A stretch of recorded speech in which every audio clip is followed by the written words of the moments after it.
Ito na po yung aking finished product. Yung aking menu na Double G Gay. Na galing po siya kay Miss Duck in Korea sa kanyang YouTube channel. No? Doon ako kasi nanonood mga mi kasi maganda sa kanila dahil talagang actual niluluto niya at nakikita mo yung yung mga ingredients na inilalagay niya.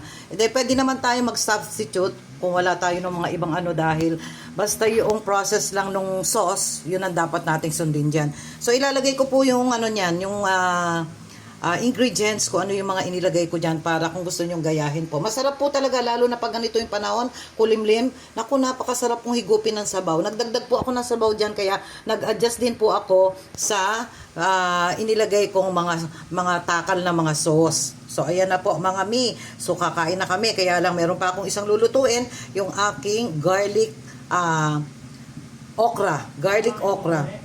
Ayan. Thank you mga mi. Salamat sa panonood.